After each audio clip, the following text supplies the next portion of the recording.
اور عورتوں کے لیے بھی ضروری، عورتیں ہمیشہ اپنے سر کو ڈھانکے رکھیں، بلا ضرورت کے اپنے سر کو ہرگز وہ نہ کھولیں، سر کو ننگا نہ کریں۔ جو عورتیں گھر میں کام کرتے وقت دوپٹہ اتار کر پھینک دیتی ہیں نا، کہ جھاڑو لگاتے وقت اگر دوپٹہ پہنیں گے تو الجھن ہوگی، ڈسٹرب ہوگا، گھر میں پوتا مارنا ہے تو دوپٹہ ہٹاؤ، آٹا گوندنا ہے تو دوپٹہ ہٹاؤ،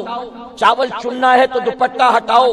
روٹی بیلنی ہے تو دوپٹہ ہٹاؤ۔ تو یاد رکھیں، کہا گیا جس گھر میں عورتیں بن دوپٹے کے رہتی ہیں اس گھر میں اللہ کی رحمت کے فرشتے نہیں آتے۔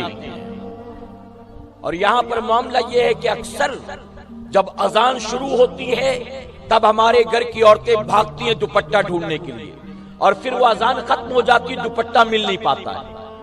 اذان ختم ہو جاتی ہے، مشن دوپٹہ کمپلیٹ نہیں ہوتا، پھر بچوں سے کہتے یہیں رکھا تھا کس نے اٹھا لیا، وہاں رکھا تھا کس نے ہٹا دیا۔ یعنی اذان شروع ہوئی تو دوپٹہ یاد آیا، اور اذان ختم ہوتے ہوتے دوپٹہ نہ ملا۔ اب یہ نہیں کہ چلو اذان ختم ہو گئی دوپٹہ نہیں ملا، اگلی اذان سے پہلے ڈھونڈ کر رکھ لو، نہیں بلکہ نہ جانے کتنے سالوں سے یوں ہی اذان کے وقت ڈھونڈا جاتا ہے اور اس کے بعد میں نہیں ملتا۔ اور بہت معذرت کے ساتھ کہوں گا، اگر دروازے پر کوئی گیسٹ آتا ہے، کوئی مہمان آتا ہے اور دروازہ نوک کرتا ہے یا ڈور بیل بجاتا ہے، عورت گھر کا دروازہ بن دوپٹے کے کھولتی ہے اور پھر دیکھتی ہے کہ ابا نہیں ہے، بھائی نہیں ہے، بیٹا نہیں ہے، شوہر نہیں ہے، یہ تو کوئی غیر محرم ہے، تو دروازہ کھولنے کے بعد پھر گھبرا کر بھاگتی ہے دوپٹہ ڈھونڈنے کے لیے۔ ہم نے کہا عقل کی ماری کم سے کم دروازہ کھولنے سے پہلے دوپٹہ لے لیا ہوتا۔ اب چھپانے کو رہا کیا، پہلے تو بن دوپٹے کے دروازہ کھول دیا،